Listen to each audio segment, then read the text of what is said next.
Is that a go, Dev? Like I'm good. Oh, okay, my bad. Well, welcome to the After Party Podcast. I'm After Party E. Got the homie here. Hey, I'm Taluk, man. What's up? If y'all listen on iTunes, make sure y'all subscribe. Make sure y'all rate us. YouTube, do the same shit. Share it. Today, man, usually we hit our topics by ourselves, but we got a group here, the Blvck Seeds, and I wanted them to be a part of these topics because I feel like I appreciate y'all voice. I really listen to y'all, see what y'all posting and everything like that. So I thought it would be big to have y'all part of this part. Oh my God. What you doing? What is you doing? But nah, like I was saying, I definitely wanted y'all to be a part of this conversation of things that need to be talked about. So before we get into those, I want everybody to go through and introduce yourselves. Yeah, I'm Peace. I'm Jesse Jumanji. I'm Sari Amani. Aziza Love. Okay. So first thing obviously is what's going on in Charlottesville. So for people, I feel like everybody know, but for people who do not know, the whole thing started when they did a petition to take down the statue of Robert E. Lee, correct? They called it the right to unite or something like that. Unite the right or something. Yeah, they was trying to get that statue down because obviously he was he a general or Confederate general? Yeah, Confederate general or whatever. So they was trying to get that statue down, whatever, because for obvious reasons, like you shouldn't be praising him for the things that he did. So they wanted to get that down. So these nationalists, which is really just white supremacists, or really just this fake, it's alt-right thing, whatever, made a protest to try to demonstrate that they were being marginalized and you're not going to make us go away. Some really ignorant things, for real, to be honest, because I don't feel like they've ever been marginalized. And then it was just rioting, for real, to be honest, rioting and just dumb stuff. And thing that made me upset was they didn't get they wasn't met with the same force we was when we had our peaceful protests, when we were doing what we were doing for good reasons. They wasn't out there getting tear gassed and things like that. How did y'all find out about everything? Social media. Yeah. Always. Seeing somebody getting ran millennials over. news It's these crazy. days. Yeah. But it make us desensitized, I feel like, too.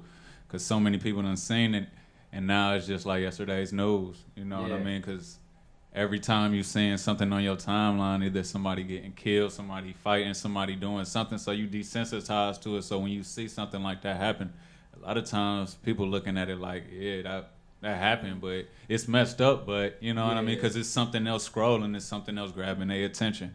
For real, I'm like late. I don't mean to put you off. I'm for real late, like even getting this news, because I haven't been on my social media like entirely, but when I did like log on to my Facebook one day, I just saw like hella people dying, and I'm like, oh, okay. And as I like hear more and more about what actually happened, like it's terrible that these things are still going on, but honestly, like, I've been, like, healing in the process as well, and it's difficult to just kind of, like, find the balance of, like, how much information that we're, like, taking in of, like, the world and all the issues going on, and how to stay aware of what's happening in this world and what I personally can do about it. Like, yeah. And I feel like that's the struggle for us, is like knowing what to do. You know what I mean? Us being here and that happening down there. It's like if we go down there, then I feel like it only feeds into the problem, because it just gives them more people to, you know what I mean, do whatever they want to do to. But then it's like I'm torn between it. Like, I don't know if everybody else feels like this, but I feel like I'm torn. It feels like I get like a sense of anger from it. Like, damn, like these motherfuckers is really just doing what they want to. So it makes you like angry. It makes me angry at Caucasians. And then the other side of me is like, damn, well, if you meet hate with hate, then that don't really solve nothing. Like, that's real. You know what I mean? You should really just love and just kind of let it go. But then it's like, man, how can you keep letting it go? Like, at what point do you break? At what point is like, nah, I'm not letting this shit slide no more? What you think? I really think it's not about love and hate. It's about people getting away with what they know they can get away with. And it's rooted in their hate, but the essence of it is the only reason that they are doing this stuff is because they can get away with it. And you mentioned like they're not presented with the same amount of force that we are, because the same ones out there fighting for white supremacy It's the ones and that's anti-blackness, in jail. they are embedded in our police systems. That's what we've been fighting for, is because we have racist police officers, we have racist policymakers. So the imbalance comes from the fact that the system is built on this. So protesting and all of that, they are effective as far as raising awareness, but we have to show up in those same numbers in the systematic way. If as many people showed up and voted against these policymakers as we do when we take to the streets, if we show up with those same numbers across the board, then it'll change. See, what people fail to realize is, like, the people that's was wearing those white masks and stuff, they the same people that's in the courthouse. Yeah. Like, you know what I'm saying? In the schools, in the gas stations, everywhere you turn. It's the principals, everybody. So it's like you can't really get away from it, and they hide it so good, so well. And it's just like they the real secret society for real. If you really want. That's what confuses me the most is like when you hear them walking through the streets chanting, "We're going to get our country back." Like, when was it not yours? Like, I watched YouTube. They chants wasn't on rhythm either. But go ahead. I'm sorry. it wasn't. I seen the video on Twitter. It was all off. I'm like, yo, I can't even come together right. I think something else we can do though is holding them accountable. Like social media is not the best tool, but in this case, with this situation, a lot of people got called out in that crowd and they got fired. So even something as simple as that, like we like the generation of no tolerance. So as soon as we see something that's like oppressive, misogynistic, like we're on it. And we really understand like the importance of reaching out to these employers and telling them like, yo, this is your employee who's acting like this, who's in this hate group. Right. And that's right there something we can definitely do and all times. Going off of what she's saying, like holding these people in these positions accountable. Also, you have to make sure that even if it's what were we saying? Like if it's a teacher, we have to on every level show up and hold them accountable before it gets to the point where we catch them in the streets with torches. Right. We can find them in the offices with their racist microaggressions, with the comments that they make. It's obvious that they're racist. It's not when they're shouting it out on TV. It's a part of their daily life. So we have to apply pressure before we see them on the news. How y'all feel about these like neo-Nazi people, white supremacists? These, you know what I'm saying? Like, shouldn't they be considered like terrorists, almost in a sense? Like, I'd say look at the statistics of mass murders in America and like do the numbers and get your like make your decision that way. Because I don't want to like say that any one group or any one person is to blame, but looking at history, deductive reasoning, like if we're going to generalize, that would be the group to generalize. Yes, and that would definitely. I feel like we get caught up in labels like terrorist, murder. Like bad is bad. So whether we call them a terrorist or not, they still have no place here. So it's like they're gonna once we start calling them terrorists, they're gonna code switch and call it something else. That's too much power anyway. Like they're not smart enough to be terrorists. They're like piggyback reckless. On the last thing we were saying, we gotta hold ourselves accountable. Like it's so easy to just keep pointing the finger like, oh, these people they oppressing us. Like, nah, hold each other accountable. If you gardening, if you sowing something, if you doing something, if we build our own government, we build our own system, then we not worried about them. They're gonna be worried about what we doing. We start taking our own dollars, start spending amongst ourselves. We start supporting our own businesses. That's how we hold our own selves accountable. We start policing ourselves. When you see somebody doing something bad, see, it was times when people was raised up, it was with a village.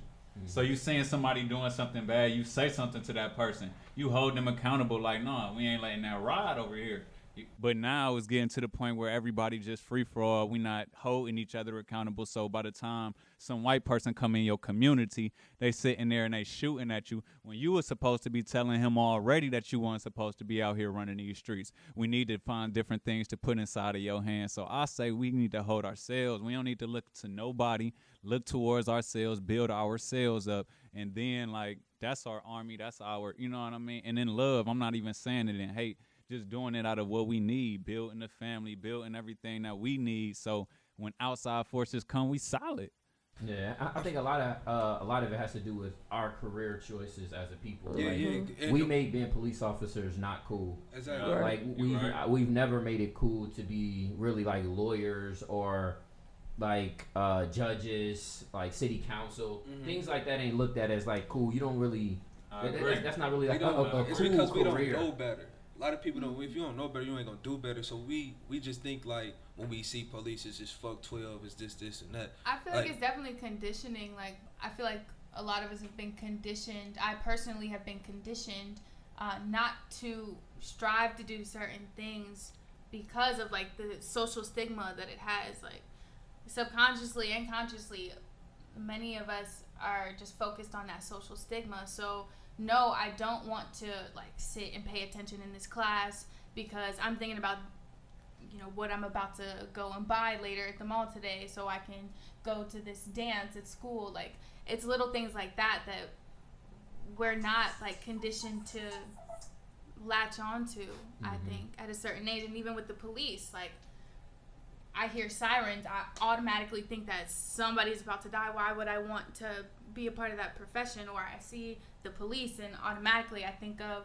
somebody that's locked up or somebody that has died by the hands of the police. Why would that be a career choice? Or if I know so many people that are locked up, then would I really want to push and be a lawyer, or would I say like fuck it, for real, I'm probably about to get locked up too? Like, see, that's what I was just going at, for real. You know what I'm saying? When I was saying that we don't do better because we don't know better. Like, just because you have that stereotype of that doesn't mean that it's not a good thing if you was to do it, though. But I feel like a lot of us do know better as well. Like, and that's building off of peace. No, like, many of us can hold ourselves accountable, but I do feel that a lot of us don't know better. And it's a point with that village to help each other know better. Yeah. And to see how we're holding ourselves accountable. And what we'll say is not okay anymore. So telling our little brother, like, no, go ahead. It's okay to try and be a scientist. It's okay to go into economics or probability and statistics, like little things like that, and just encouraging each other and ourselves with the little things every day so we can strive to grow, to learn, to be in those systems and to change those systems and for real to dismantle them from the inside out. That's really what we have to do. That's all gonna start in the household, for real. That's all gonna start in the household. You got a father that your dad do this. Everybody gonna, you know what I'm saying, follow what their parents do. So everything gotta start in the household, and then start with having a mother and a father in the house. You know what I'm saying? I grew up with a single parent, like, and my dad do construction. Like, I know if I'd have grew up with my dad, I probably would have been doing construction too. Just, you know what I'm saying, just off of that. See, and that's the thing, like, I work in a nursing home, and I go in there and I work with somebody that's 95. He got pictures from back when he was young, and like you go over your grandma's house or something like that, they might have pictures, but it don't be like how they got portraits and stuff like that, and they all doctors, like his son's doctors. They all doctors, and that's how it grows, and that's how they still got this same stuff going on. That's why it doesn't die, because the man still stay in the household and they build their family up and they raised off that. Like, you know what I'm saying? Like, they was like, man, we talk to white people, they be like, man, we got 5 lawyers in our family, and they all probably be the KKK. How like, about you know what this, saying? though? Let's say we gotta raise up on that, though. Like, you know what I'm saying? Let's say you build the perfect model black home. You can have, well, I mean, fuck Bill Cosby now, but if you have like your model Bill Cosby show, y'all the Huxtables, everything is perfect, y'all model citizens. Does that protect you from the white supremacist system that still exists once you step outside of your house? That's the issue with like the infiltration part, because it's easy to say like, yo, if we knew better, we would get into these jobs, but when the whole system is corrupt, it makes it real hard for you to try to even put your leg in, and it takes certain type of people to infiltrate, and that's not for everybody. And even going back to what P said, that becomes irrelevant when you start doing this for yourself. If when you make your own system, you don't need to be in somebody else's system. You build your own community, you don't need that type of policing if you do have your own policing. And the whole concept of peace will not exist unless it is for everybody. It don't matter what your occupation is, what you know, what your circumstances are. I can't say that if I have my mother and father and I grow up to be a doctor, that I'm any more or less likely to die at the hands or be subject to white supremacy. So I feel like we have to focus more on just creating a universal system that caters to everyone. Mm-hmm. Yeah, I agree. And my thing with the whole thing is like, the good thing I do like about the situation is that it created a lot of conversation. Like when I was at work, because I'm like, me and maybe one other person is the only black people that work at my job. So like white people would be asking me, and I was talking to a girl I work with, and she was getting more and more comfortable to ask me questions that's been on her mind for years, but she was like, I didn't want to offend anybody. So we was talking, and then I forgot the point I was going with that one. What did you just say? Yo, I really forgot. It was really, yeah, no, it can't take 5. But the point I was saying was like I like that it was creating a lot of conversation, and the thing that surprised me most was that it was a lot of people that was in our generation out there. Because I mean, you would expect racists, you would expect white supremacy from like an older generation because they kind of grew up on it. But you would think that it would kind of like die out a little bit, like, you know what I mean, by the numbers. But it's the sense of like, it really didn't. Like, it's a lot of. That's what I'm saying. Yeah, like you would think that it's changing a little bit, but it's like, nah, it's really not. Like, it was a lot of millennials that was really supremacists. And my whole thing was, I don't get it. I don't understand why anybody can have that much hate in their heart. For what? Like, that's all they know. I feel like it's a hobby. It's something that they benefit from. Just like people that go fishing. You catch a big ass fish, you proud of yourself. If you a white supremacist, you think that white people rule everything. Of course, you're going to feel good after you go out in the city, yell in people's faces, intimidate them. You go back home feeling good about yourself. It's not necessarily about, because they don't know shit about black people. And the racism for real is like everyday shit. Like, yeah. The sky is blue. I hate And that they're not person even- because they're black. Like, I just bought some new shoes. I hate you because you're black. Like, it's as simple as breathing for many people. And then what? They teach their children at the dinner table, like, well, we did this because this person is this way. Like, and it's like, I guess the surprising thing for me is because nothing ever happened to them. They were never oppressed. They were never slaves. They never were like dragged over here. So it was like, at the end of the day, why are y'all mad? If anything, like, I would expect like a black person to have that type of hate towards them. Like, fuck y'all. I don't know not one for real like racist black person. Yeah, I don't either. Like, that just act like how I don't they know act that or feel. like strictly like have so much hate in their heart like white people. I know black people who don't like white people. Like, man, I'm not fucking with white people. Yeah. I don't trust them. Yeah, I think it's the difference between personalized and systematic, like personalized prejudice and systematic racism. Yeah, but when they walking in the streets with them chants, that's personal. Yeah. It's like, fear. You feel me? Like, it's all fear. It's really personal though, because they wouldn't even do it by themselves. Like, they surrounded by people. Like, these not even really like practicing racists. These not the ones that'll knock your teeth out, live and die about it. Right. Like, they want their 15 seconds of fame, and then when they get fired from their crackerjack ass jobs, they crying. So it's like, compare that to the real thugs that you know. I put any white supremacist up to any one of my people, and it's a wrap. Yeah, no, I agree, but it's just like we don't have that hate. That's why we don't have that fear. We don't have that fear. They think it's a balance meme. Like, the more that we get, the less that they get, and there is a black incline right now. It's small, but it's progressive. Like, black people are really starting to understand the point. We've been lit, but now we know, and it's trendy for us to understand that black people lit. You got your Iggies and all these culture vultures that are benefiting off of it, and they like, damn, they are lit. Damn, they're making all this money. And there's the entertainment industry is black influence. They may not want to admit everything is even sports. Sports like entertainment. That's entertainment, music, sports, all of that. Black people run it, but they own it. So it's kind of like, y'all bitter. Y'all got us right up under y'all. Y'all can't run us no more. We doing better than y'all across the board. So, and that's going back to like building our own systems and building our own businesses and supporting our own brands within our communities. Because like, why would there be an NFL when I've got my own football league? Like, why would there be these the thing is that I feel like personally, I don't feel like we are afraid of no white supremacists. But once again, we are speaking about systems. We are speaking systematic. Black people, we don't have our system intact to go against the white supremacies. They have armies. They have militia. They have guns. It's not for lack of trying, though. It's not. Well, I'm saying, I'm comparing the both, and I'm saying, in order for us to take ourselves seriously, we need more scientists.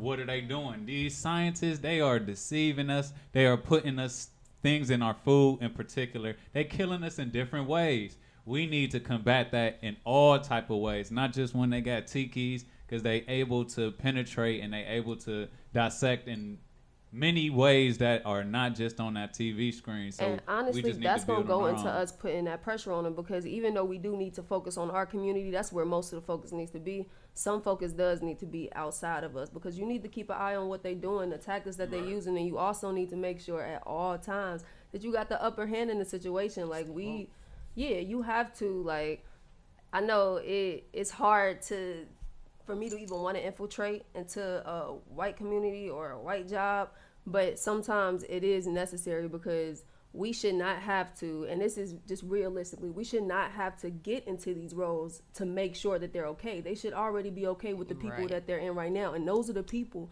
that we need to be. Somebody got to be a pioneer. Exactly, because we can't just say like, y'all, we just got to all get in there, because if I got a whole family of kids that want to be artists and they don't want to be lawyers, and they feel the pressure to be a lawyer because they want to make sure that everybody in this community is going to get a fair trial, that's not fair.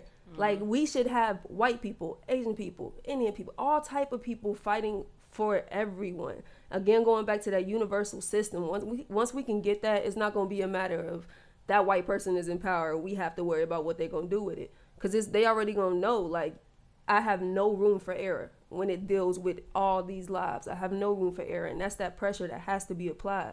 Because we know what happens when we build a community. You take Black Wall Street, we know what happened. And they will do that again. They definitely will do that again. Now, I do agree that we need to be working on our own militias, because regardless, like, we can't just keep getting bombed on and then having to start over years and years later.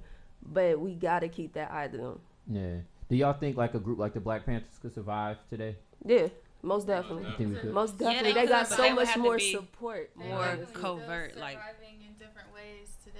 It would have to be more strategic. Like, we need more going on under the surface than above the surface if it were to happen that way. Yeah, like, not show all our cards.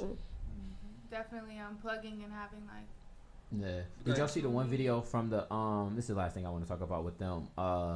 It was from Charlottesville, where it was a white guy or whatever with the supremacist, and he was chanting and shit, and then he looked around and he was the only white guy. There was a bunch of black people, and they was like, "We about to beat your ass, bro." And he took his shirt off, like, "I'm sorry, guys, I was just playing. I was just here for the fun." That's what I'm saying. That's what I'm saying. I described like, if he was passionate, yo, he would have stood up to all of them. They false claiming. This is all you know. I feel like 80% of these people, 99.999% are there for the hashtag. Many people are just here for the hashtag. I love that they expose but what them. I also love about social media is we will tear you down with your hashtag too. We will go in on your post. I will report you 3 times. I will have 5 people block you. Like, it's real. I will get you fired if I can. I'm not that tech savvy, so I probably won't be the one. But there is a whole wave of unapologetic blackness just on social media, and I believe that white allies too on their dragging. And I believe that's why Black Panthers Party would be a little bit more successful now, because we didn't get to really see everything that they did under wrap. We just now finding out some of the stuff they did to Asada herself. Yeah. So, like, it was so many inside FBI jobs, like, going on to just tear this group apart, this strong group. Nowadays, it's gonna be a lot harder for them to even do that. Now, mind you, they still gonna find a way.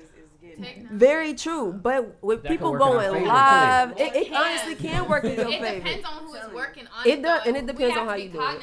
If we get a bunch of people, if we get a bunch of people from down south to talk, they would never understand us anyway. Because I seen a video with Designer and they had subtitles, like people couldn't really understand. I'm like, yo, he's just got an accent. He's not speaking a foreign language. Why the fuck is his subtitles on Designer? He from New York. He's from New York. Lord. Did y'all see the NFL player auction thing? No, the auction. Oh, y'all didn't see that? So Devin, see if you can pull it up on a silver MacBook and put it on the screen real quick. I feel like we all about to get real angry. Yeah, so, like, see, things like this, it confuses me, because it's like, how can you not know that this is okay? But then it's like, you may have just did this on purpose thinking that we wasn't going to catch it, but you should you should clearly understand that we're definitely going to catch shit like this. Like any symbolism. You'd be surprised if yeah, doesn't like care. Like they probably getting paid for the I work mean, that I've they been doing had a anyway. theory that the Make draft sure the, was sound like is the turned up slave on the auction. Yeah, they've been Like- saying that. They've been saying that for a while now. All right, hold on, Dev. Don't play it yet. Let me make sure the sound is up because I want y'all to see this, man. This shit. This was big on Twitter too. Like I think this happened like maybe 2 days ago. It is just kind of. That's why I gotta stay off of Twitter. Nah, Twitter be having me lit. Twitter be having me fired up for real. Somebody deleted my account. I lost all my followers and stuff. It's hard starting back. See, that's the white man right there. Yeah, man. We're just gonna go back to this blame everything on the white man. So yeah, they was trying to do like a fantasy football commercial, and it did not go well. Next on the auction block, we got Odell Beckham Jr. Buying $15. And they're going to 15, 16, 17, they're going to $18, now 19, going to be 20, 21, going to 2. And you gonna have all white men in the crowd 6, 7, 27, holding 28, you're going to be 9, going to be $30. Big one, 31, all white people auction off only They black just did players. this on Get Out. Like, Yeah, that's what I was about to say. Don't this look like this is literally the scene this from had Get to be all Out? they talked about while they was planning this bullshit. All right, Dad. Wow.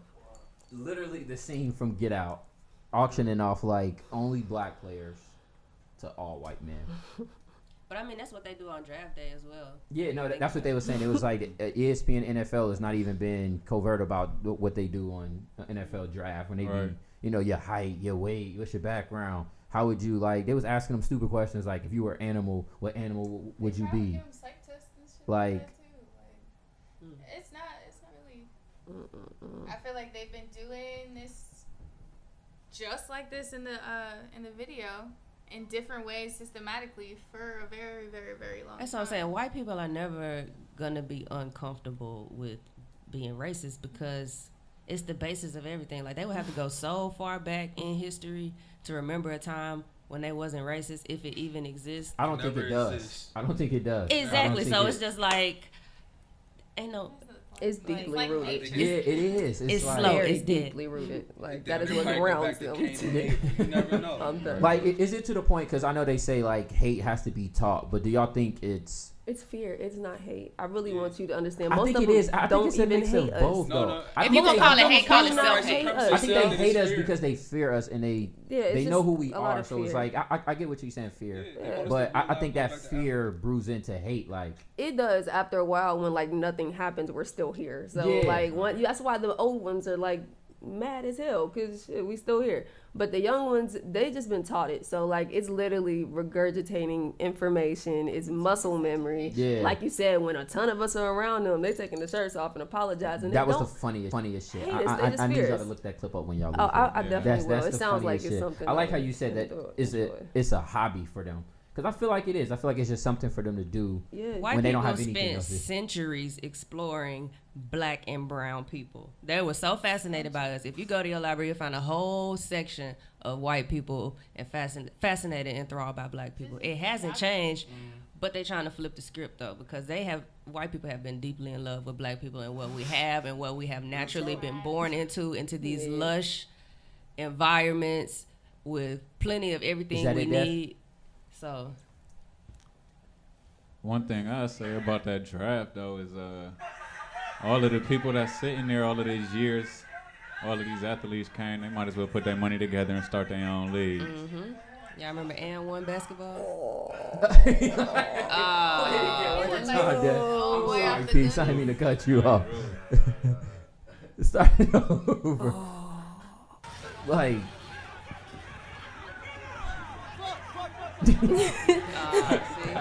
No. I'm not really white power, man. I just came here for the fun. Fuck. See, they think it's fun. You can't just take your costume. You can't take your costume off.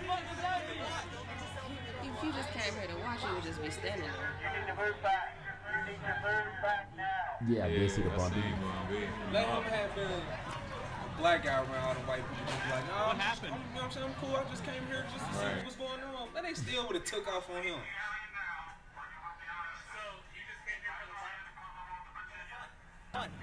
So it's fun. Racism is fun. They don't believe in this shit. It's just fun. They simple-minded. They're also told that it's fun. Yeah. Back in the day, they have a barbecue and all black people. Yeah. Do y'all think that we should change our reaction? Do y'all think that we should stop letting it upset us, or stop giving them that attention? How should we react if this is just something fun for them? If it's fun for them to just entice us and to like antagonize us and aggravate us, should we then change how we respond to it? Because I feel like if we respond the same every time, then they're accomplishing their goal just to anger us. Still be upset. Allow yourself to be upset. Just get straight to the point with it. Again, go to their job, get them fired. Do like the things that they would do with us, because that's how they really get the biggest reaction. Oh, I'm going to attack your job. I'm going to attack your money. Right. Literally, that's what we need to do. Right back to them. And then they'll understand. Like, stop. When you lose your job, your house, your car, because you upset a black person, then, like... Yeah, that's the ultimate revenge. Absolutely. I'm not gonna beat you down. Say they even would have beat. Did they beat him up that day? That's what Pop was talking about. Right did they beat him up on that video? I would have got your social security. They didn't. See, that's what I'm saying. Like, they were smart in that situation because they could have stumped him out, but all of them would have been in jail. Right. He would have been felt validated. He was like, oh, I really he would have hate been y'all. getting a nice settlement. Been on everybody news channel. And like, they might no. have survived in the prison system. Quit his You're job. not getting that from Captain me. D. Right. Absolutely not. Where you But work. at the same time, I feel like our reactions are granted because there are so many triggers out here. Like on campuses, wherever it is, people go to school. There are microaggressions in the classrooms. There are microaggressions in the streets, like wherever it is. So to me, like being upset, that's just going to be a natural reaction. It's how I conduct that energy and what I choose to put my energy and focus and intention into. Yeah. And if I'm like about to pop off, I have to ask myself, like, what is my intention? What will this give me? And what will it give them? Like, will it put I don't even go that far. Like, if a Caucasian piss me off, I like to take it too far so that they just like, all right, I ain't fucking with this dude no more. Like, if they say like a black joke, like Caucasians love black jokes, or whatever. And if we're cool, we can say little, you know what I mean, little jokes to each other like that, whatever. But if you don't know me like that, don't do that. Like, they'll say something like, oh, we got chicken. Eric, you want some chicken? Shut the fuck up, bro. Even if you know me. I don't even have a white friend that would pull that. Like, Eric is too serious. Like, stand your ground on the microaggressions. Like, I just act like I don't know what they're talking about. Yeah, see, I used to do that. That shit pissed me off. I don't like white people to feel like they getting over on me at all. Like, anything, even if it's like, Eric, you may be overreacting. Oh, okay, cool. I was just making sure. Like, that's like okay though.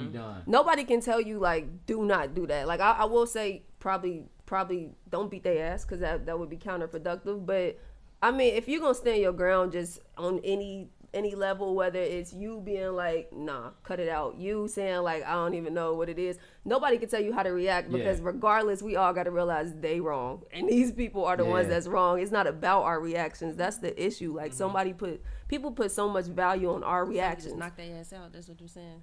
Jesse, look, this is my thing. I'm not gonna say just go out here. Jesse, this is Jumanji right here. I'm not gonna say just go up and rob somebody. Jesse, I don't really know anybody that really don't like Caucasian. She raised her hand like, nah, yeah, you do.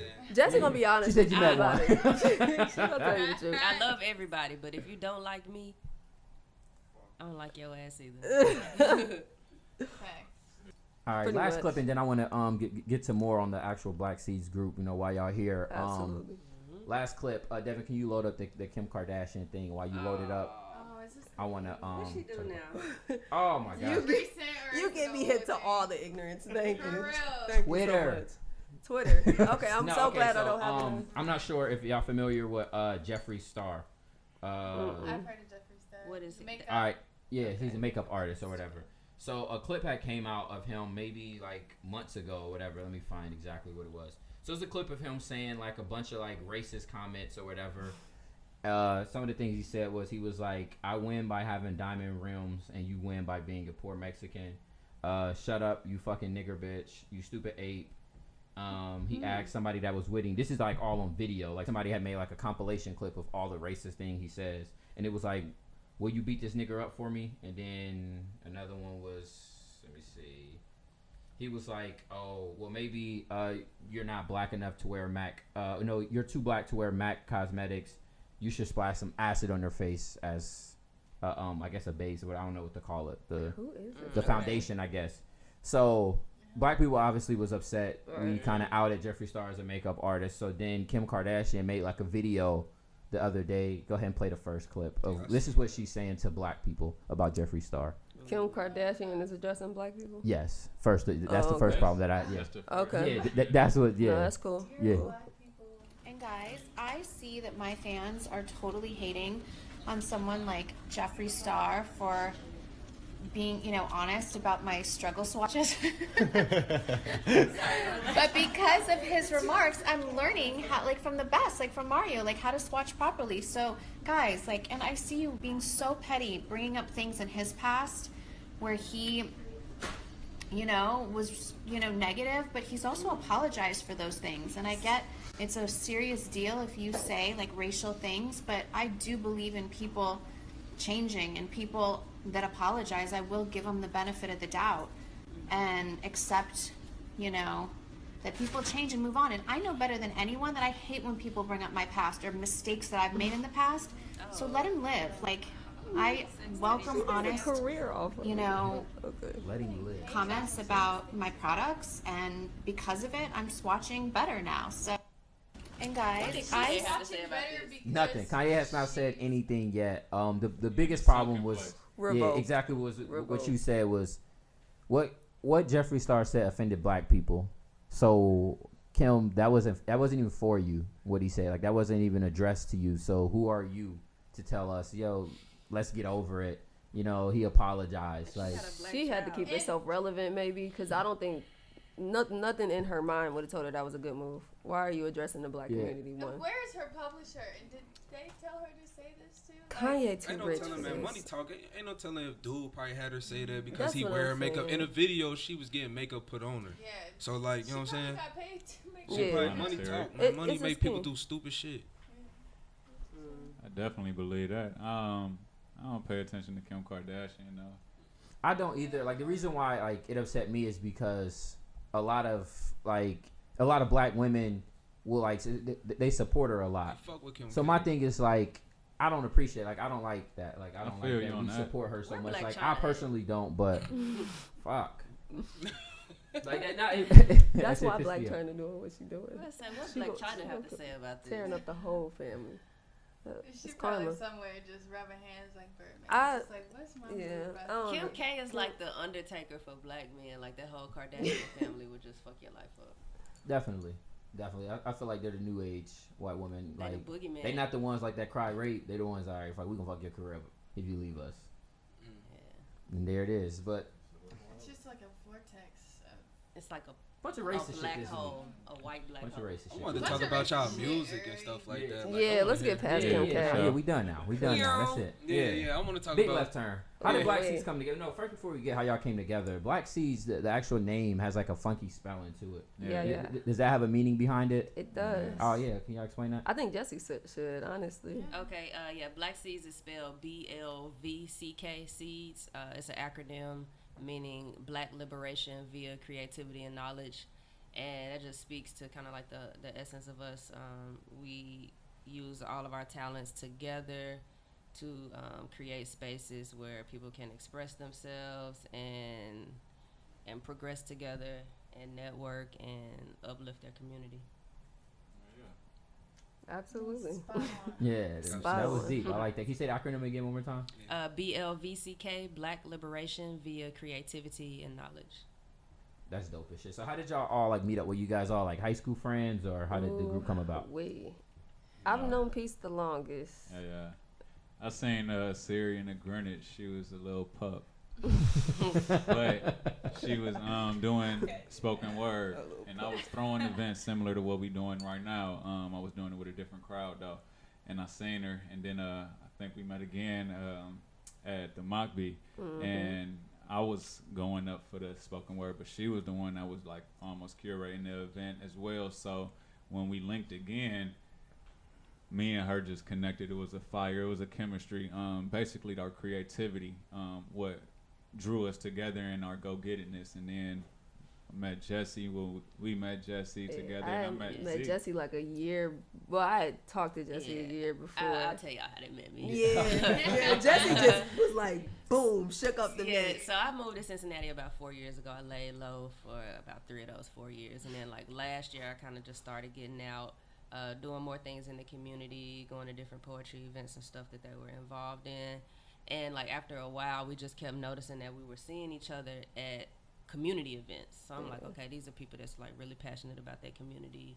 They in touch with the streets and what's going on. So we kind of all notice each other. Like, you know, we always sharing these spaces and we always putting out positive energy. Like what would happen if we linked up, and that was it from there. It was just poetry, music, and activism from there. So that's only been going on for about a year now. Yeah, January 1st, the first of the year. What's the chances? What's the fucking chances? Right. January 1st. I met you like a year ago at the Mockbee, and then we hosted a show called Justified Bliss, almost a full year now. And Jesse was painting there. I was painting there, yeah. And then from that, we linked. We started linking at Peace's house. I met Peace walking down the street.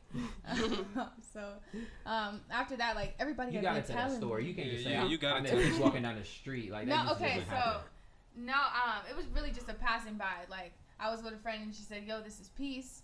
And everybody had been telling me like about Peace already, so I was like, "Oh." Everybody been telling me like you gotta get with Z, like, cause I produce music, and they like, "Yo, it's this girl Z." And I heard you produce. The universe was like, putting you need a producer. And I was like, "Oh shoot, okay."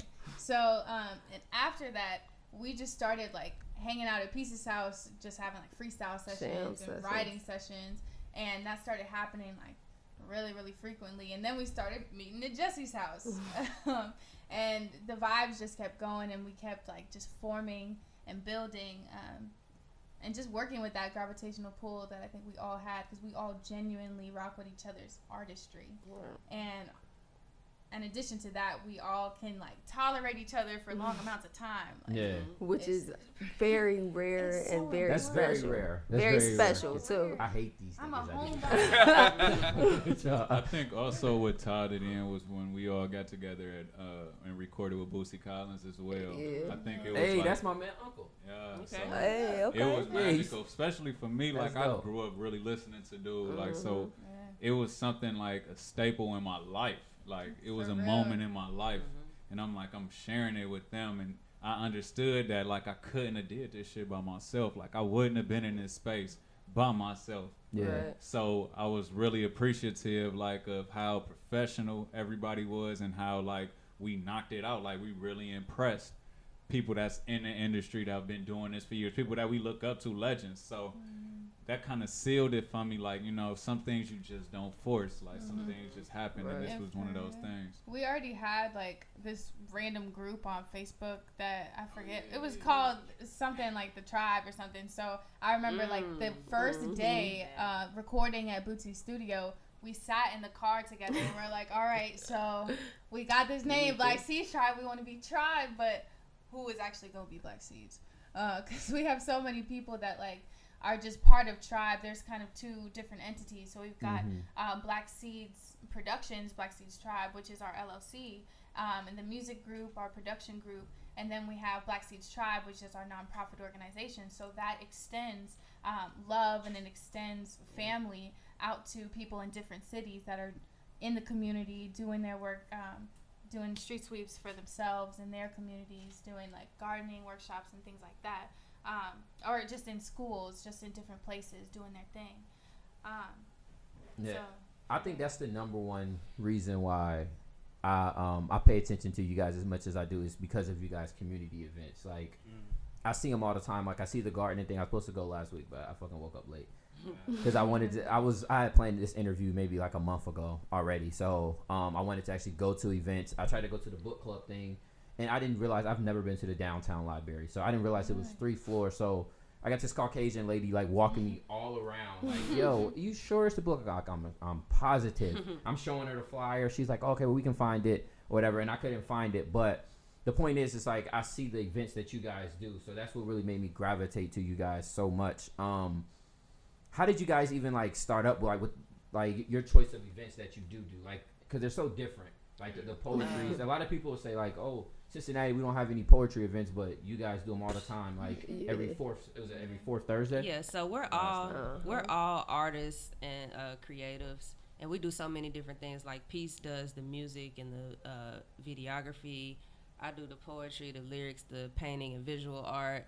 Siri is a poet and a writer. Aziza plays a million instruments and sings. So it was really easy for us to come up with events. We kind of just create events that cater to all of our strengths. And so we all have so much to bring to the table that we can kind of like spread ourselves into the events that we create. I know personally, I used to always throw parties at the Mix. Used to always throw stuff downtown, and it was different. It was cool though. It was cool. Like, but I was like, man, we out here spending all of this money.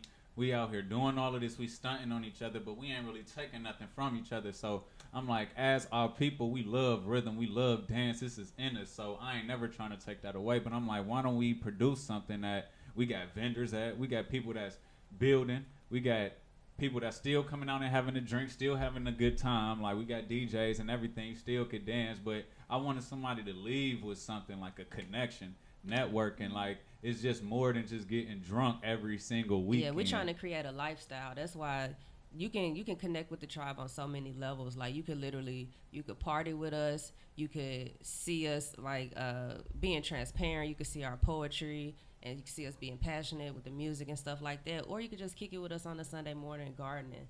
Or you can meet us at a march. Like, whatever your frequency is, whether you're an activist, whether you chill, whether you like to turn up, like, the tribe can connect with you on that level in any way. So we try to keep, like, a constant flow of, like, a variety of events that cater to anybody, because we are a tribe. We try to bring back that spoken word mentality. event? I want to go to one of Tomorrow. Tomorrow? Yep. Common Where's it Roots. At Common Roots. Price Hill. In Price Hill. And that's actually the same area that we garden in. There's a huge gardening community over there. So. And our big showcase, Stay Woke, is on the last day of this month. We're going to end the month on a real good note. We're going to have live music, poetry, painting. We're going to have a poetry slam for up to $150 with some second and third place prizes. And the winner of the poetry slam gets a spot to perform with us at Ubon. So. Yeah, that's what I was about to mention. That's that the 31st. You guys are on Ubon. I'm there. I promise you, I'm there. But yeah, you guys are on Ubon. How did that even come about? I seen that. That's big. Go ahead, Siri. So I do like a couple rallies for Black Lives Matter. I used to do more, especially when Sam DuBose was first murdered. Mm-hmm. And I wrote a piece like for the event that was speaking on police brutality, and it was live streaming. And somebody from Agar, this guy named Mike Bianchi, he's a real cool dude. He had watched the stream, and he had contacted me maybe 3 months later and just was like, hey, have you ever heard of Ubon? It's an event that we put on for Agar. And I'm like, yeah, I have. And he's like, well, I've been seeing what you guys have been doing. Like you said, he was kind of, I guess he was drawn to like all the philanthropy that he saw coming from us. And he's like, we really would want to have you guys here. So we just started from there, and spoken word has never been in Ubon before. So it was really something that we had to create from the ground. All of us like really had to come up with an idea, had to come up with a way to present it, advertising, everything, because it's very new to the tunnel. So yeah, it was honestly just a tweak situation that ended up becoming way bigger than I ever expected it to. But I'm definitely glad that we'll be at Ubon. It's supposed to be a great show. We got a real nice performance. Yeah. I think it's dope, man. I feel like everybody can appreciate like what y'all do seems so genuine, and it's not like anybody that's black can make a group and just kind of like ride the Black Lives Matter wave. Right. But when you actually see people that do it like week in and week out, you know, throwing these events that's like I said, there's gardening, book clubs and things like that, it's like, nah, this is for real. Like, this is something that we all should gravitate, something that we all should push up and praise, because they're doing the things that everybody say that they want to do. Everybody say that they want to see, but they don't actually do, or they don't actually support it. Mm-hmm. So to see y'all doing that as love is something that, like I said, I definitely appreciate. And I definitely want to just speak on like even like conscious community and stuff like that. Like, I hate those words personally, because I think it's separating so many of people. Like, we use aware, just of being aware of what's going on, because like it's so many people that judge. Like, even like you got somebody that went to college, you got somebody on the streets, right? So I do like a couple rallies for Black Lives Matter. I used to do more, especially when Sam DuBose was first murdered. Mm-hmm. And I wrote a piece like for the event that was speaking on police brutality, and it was live streaming. And somebody from Agar, this guy named Mike Bianchi, he's a real cool dude. he had watched the stream, and he had contacted me maybe 3 months later and just was like, hey, have you ever heard of Uban? It's an event that we put on for Agar. And I'm like, yeah, I have. And he's like, well, I've been seeing what you guys have been doing. Like you said, he was kind of, I guess he was drawn to like all the philanthropy that he saw coming from us. And he's like, we really would want to have you guys here. So we just started from there, and spoken word has never been in Uban before. So it was really something that we had to create from the ground. All of us like really had to come up with an idea, had to come up with a way to present it, advertising, everything, because it's very new to the tunnel. So yeah, it was honestly just a tweak situation that ended up becoming way bigger than I ever expected it to. But I'm definitely glad that we'll be at Uban. It's supposed to be a great show. We got a real nice performance. Yeah. So. I think it's dope, man. I feel like everybody can appreciate like what y'all do seems so genuine, and it's not like anybody that's black can make a group and just kind of like ride the Black Lives Matter wave. Right. But when you actually see people that do it like week in and week out, you know, throwing these events that's like I said, there's gardening, book clubs, and things like that, it's like, nah, this is for real. Like this is something that we all should gravitate, something that we all should push up and praise, because they're doing the things that everybody say that they want to do. Everybody say that they want to see, but they don't actually do, or they don't actually support it. So to see y'all doing that is love. Is something that, like I said, I definitely appreciate. And I definitely want to just speak on like even like conscious community and stuff like that. Like I hate those words personally, because I think it's separating so many of people. Like we use aware, just of being aware of what's going on, because like it's so many people that judge. Like even like you got somebody that went to college, you got somebody on the streets, right? They both got knowledge, they both got things, but they separated even, and they both black. And I feel like we got to address things like that as well, like because one may think that they conscious than the other, but if you are actually conscious, then you have to understand that you are at a point in the state where you weren't conscious. So you was once at this state. So how you looking down or belittling anybody? I just felt like I had to say that. No, I agree. It's always growth. Always growth. It's definitely always I appreciate you saying that. We can't be preachy to one another. Just inviting and extending our hands. And I don't know, instead of combating each other in our business, in our communities, like just extending a hand and inviting each other to just grow and expand. And that's going back to the acronym BLVCK, Black Liberation via Creativity and Knowledge. Got it. You got to practice that, because I do. I even you got know it down what? I be trying to get it. Okay. Yeah. I be trying to get it in my head before I say it. Black liberation via creativity and knowledge. That sounded good. That sounded like a commercial right there. You know there what? we I go. was trying to get my singer voice together. It's all about improvement. But for real, like, I'm glad that you said that piece, because that definitely needs to be talked about, because there's this conscious community. There's actually a part in one of your poems. There's this rise in the conscious clique. Wait, you gotta help me out. What's the end of that? There's this rise in the conscious clique, but from I Want to Be Loved. Yes, there's a bar that Siri wrote that I like to refer Sarah, I mean, back if you got to. bars, I mean, she got bars. I mean, if you got bars, It's a mic right in front of you. I said, if you got bars, I mean, feel free. Right. I mean, there's a microphone and a bunch of guitar, ears around. I mean, it depends on what y'all want to hear. I'm gonna acquire the Talking about taste. the conscious We clique. got a stool. You said you need what piece? I would like for you to do that piece. Yeah, go ahead. Oh, Nah, tomorrow. Oh, we was talking about your bars. go ahead. We doing a medley. They gonna hear enough bars in a medley. Oh yeah, you do speak on it. You want to take my mic? Y'all can have 2 mics. You know what? Yeah, let me do that, because she gonna smack me with How this comfortable guitar. can I get on this couch? Do your thing. All right, cool. You know I gotta ask. You're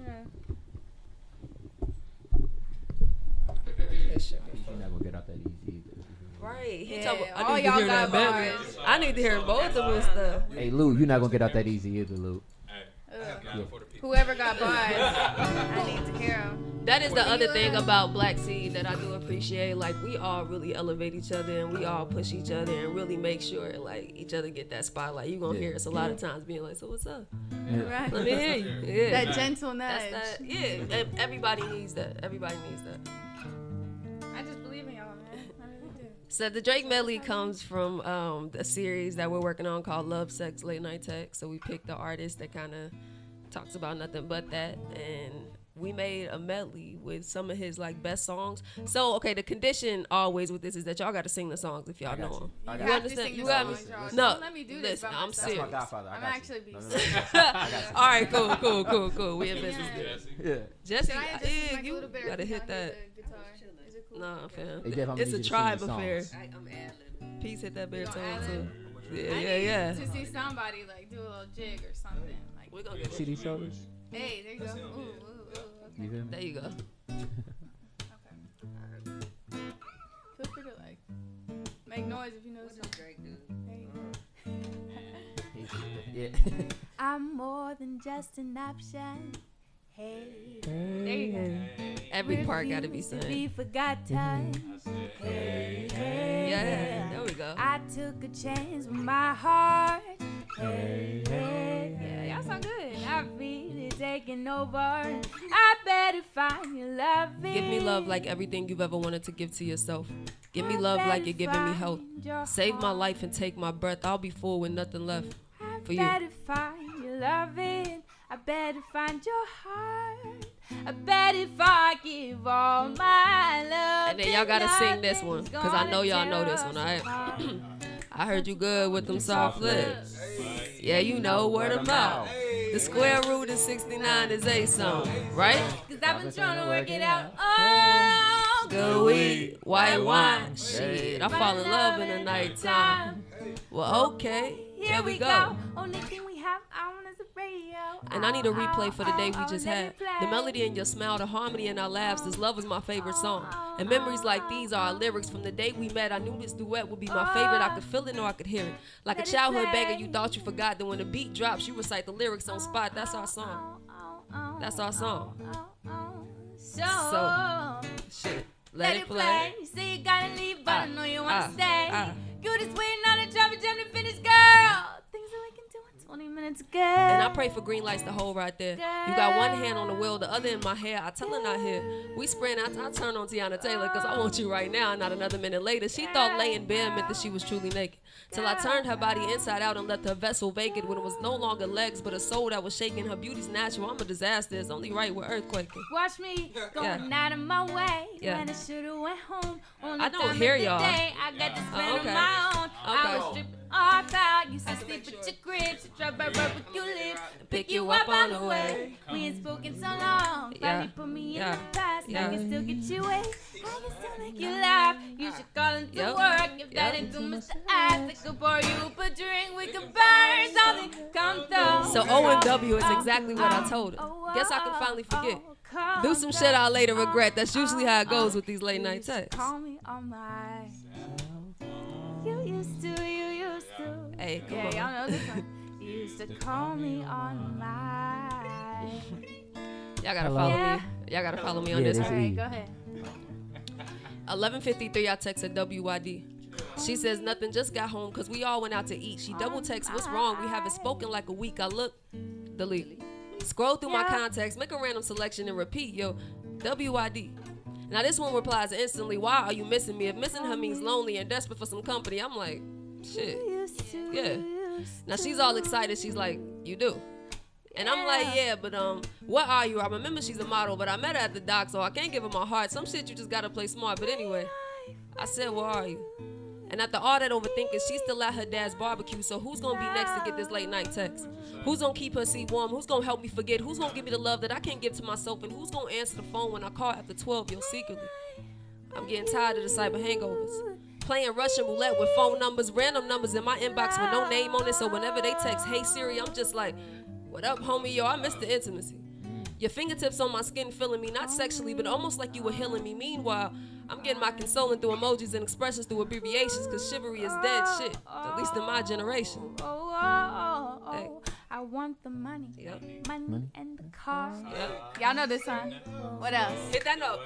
The hoes, I suppose. Yeah. I just wanna be successful. And that's just the world we live in. And I hate to say it, but this generation is honestly one of the saddest situations I've ever been in. Now, I call it a situation because those come and go. And at the rate we're going, who the hell really knows? I mean, we refer to ourselves as niggas, bitches, and hoes. We were once kings and queens, and your blood royalty flows. And You ain't even know it. And say you do it, and why not strip off that peasant-like mindset and actually start to show it? I've never been afraid to show them the real me. What you have to understand is misery wants company, and that's exactly why this world will always tell you what you're supposed to be. Yeah. And you could tell me what you down for, anything you down for. I know things have changed. I know I used to be around more, but you should miss me a little when I'm gone. Miss me a little when I'm gone. When all of us revolutionaries find ourselves in police custody, will anyone in this room care to know what they done with me? I hear you try, but I ain't hear them, so I'm gonna have to ask them one more time. Now, when all of us revolutionaries find ourselves in police custody, will anyone in this room demand to know what they done with me? Absolutely. Okay, that's a little bit.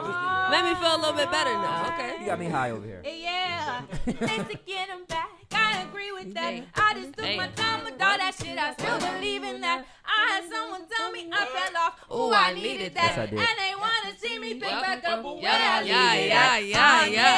I got enemies. I got a lot of enemies. I got a lot of people trying to drain me of this energy. 0 to 100, nigga, real quick. I go 0 to 100, like real fucking quick. Cause my attitude on left eye, my mind is on CeeLo, and my dreams are getting bigger than a male singer's ego. So sometimes I like to stray away from the shit that we know. I like to think we do.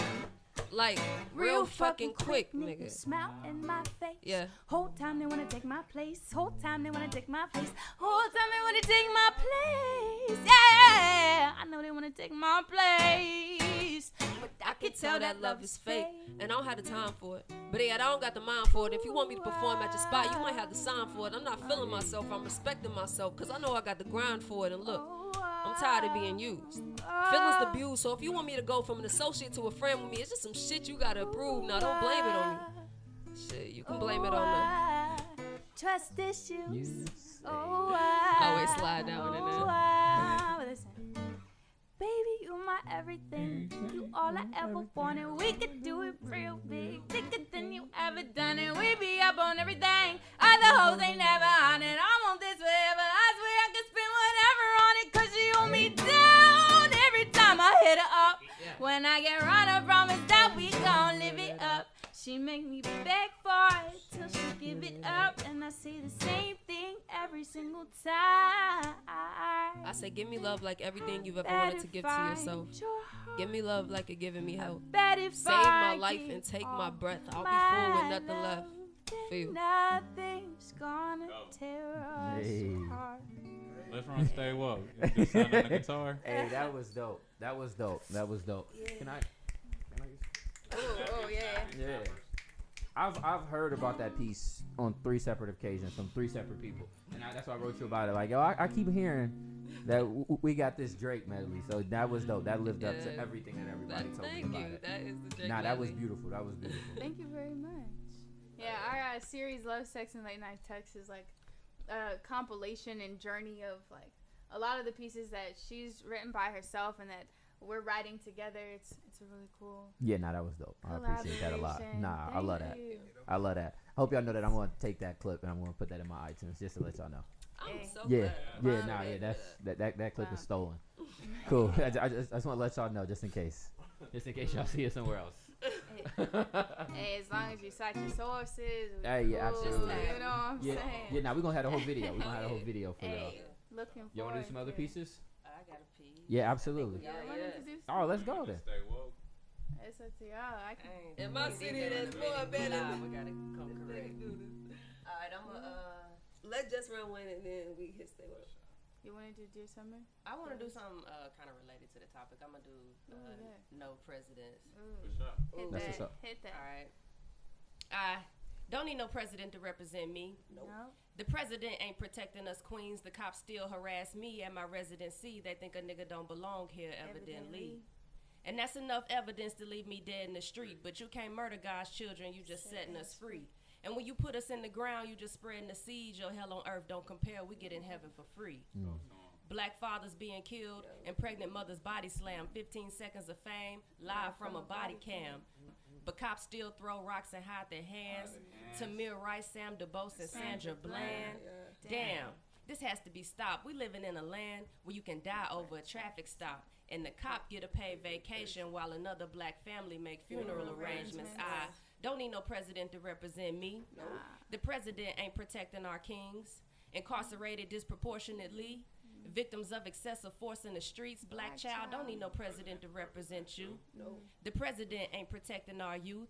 He only representing a select few, and that select few don't look like you. So we don't need no president to represent us. They knock us down, he ain't helping us up. And when the crooked police turn the weapons on us, they rarely ever end up arrested in cuffs. And when they finally get the day in front of the judge, they get off on fabricated stories they made up. Damn, when we gonna stand up? How many times we gonna be shot with both hands up before we overstand? Why they can't stand us and teach our sons and daughters to always stand up? Cause I'd rather die with dignity than bow to my enemies and let a dull mind stop my shine because they envy me. I recall a time when we were philosophers, not gossipers, not drug dealers, but doctors of the mind, body, and spirit, kings and queens, divine and fearless. They ride around strapped, acting like they gotta fear us. Talk about it. So tell me who's holding the power and who's the coward, who is the truth and who is the doubters. They try to drown us out when we say Black Lives Matter. I turn on the news and see another black life shattered. I don't need no president to represent me. Don't need no president to represent we. Don't need no president to represent me. Don't need no motherfucking president to represent me. Jesse George. Yeah. We can hit ready or not, for real. Nah, Y'all want to do ready or not? Yeah, that would probably best describe the trial. Do we got time for one more? Yeah, we got time for one more. All right, yeah, ready or not will be the one to do. We got. But before y'all do that, Jesse, that was dope. I appreciate that. Make sure you check it out. Cause you got it on YouTube. Yes, it's on Facebook, YouTube. No presidents. Yeah, definitely. So we got compared to the Fugees a ton when we first started debuting. So we just got a little funny on it, and we decided to remix Ready or Not a little bit. And this is the try version. So Go ahead, Jess. Okay. In the beginning, God created heaven and earth. Water and dirt, the sun, moon, stars, and the birds, and the first woman and man, but they was cursed with this undying hunger and thirst for better or worse. And as time rolled on, she gave birth to a brand new breed, blessed with the verse, a divine dialect that connected its words with a righteous rhythm that only you can rehearse.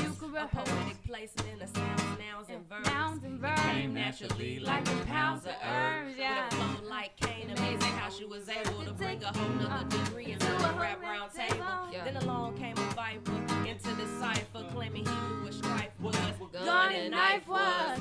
Make believe about what he was being, meaning the subject and the verbs weren't agreeing. Talking about blowing trees in the Garden of Eden, getting fat off the forbidden fruits of being a kingpin. She looked to the sky and asked God for the reason that this fool could Babylon and then repeat what he's speaking. She said, don't worry, child, you was blessed with the flow. I'm testing your soul, and we gon' get them when they pass the mic. We about to send the blood out of them, show them how to ravage life. Step up and drown them out and put it in the I said ready or not, here I come.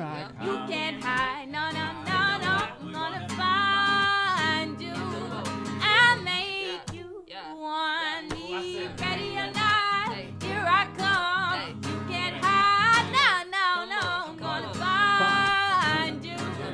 I'll make you want me. Ready or not, send pesticides in your food. Ready or not, don't make up lies and call it the news. Fabricating false realities and say it's the truth. Manipulating the youth instead of raising the youth. Division amongst the masses created by few. And sending distractions steal your soul from you. I'm never exposing you.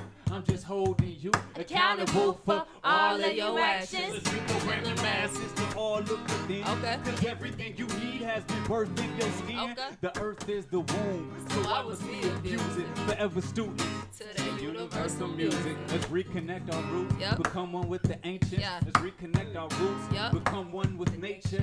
I ask. Are you ready? Are you ready? Are you ready? Yeah, ready or not?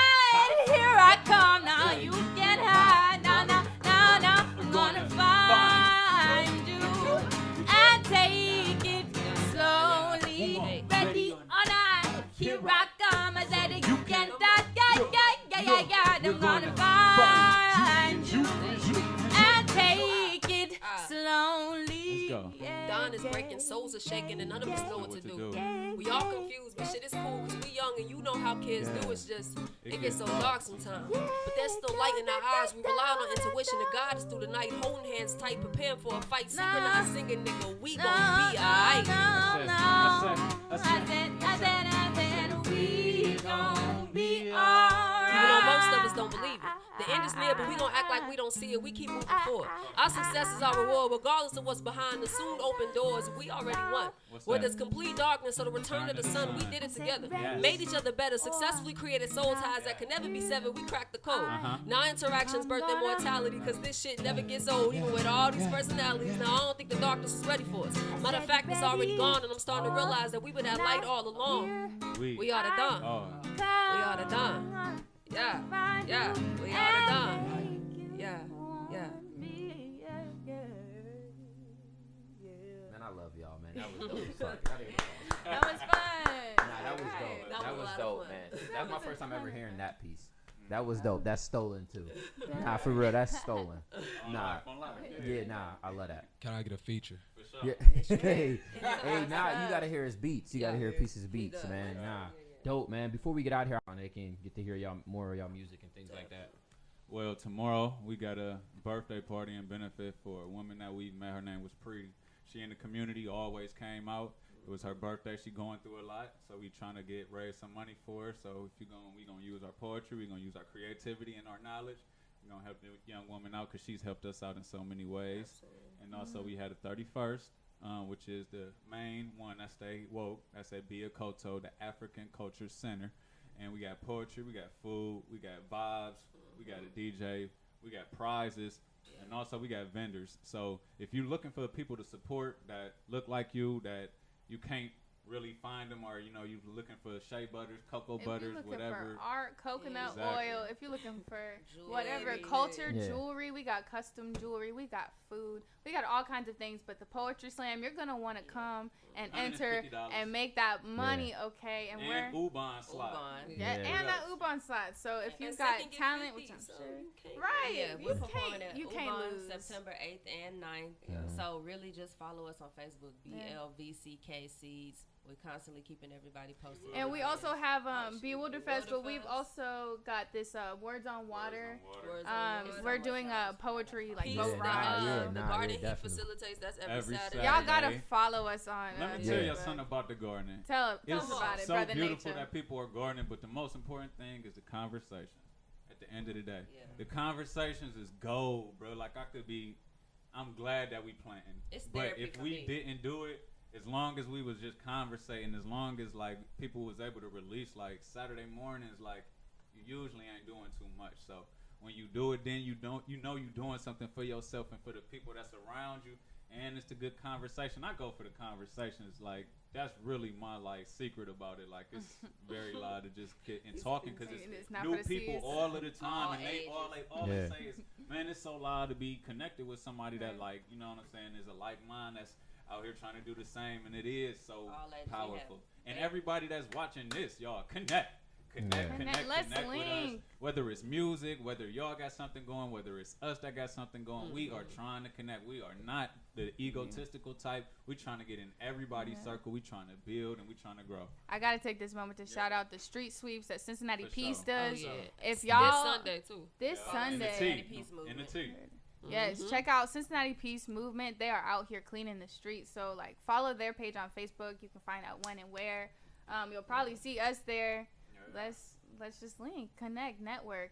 We need to circulate Luke, you that. got anything you want to say before we get out of here? I'm blown away. Hold on. Oh, yeah, I'm blown away. Yeah. Nah, that was amazing, man. It was crazy. Yeah, you was about to cry over there, bro. I ain't gonna Yo, come on, cuz don't expose you. me. Give us your social medias. Why would you expose me like that? Give us your social medias, man. They gonna see. TIELOOT. That's on everything. All right, well, make sure y'all follow the podcast, the After Party _podcast.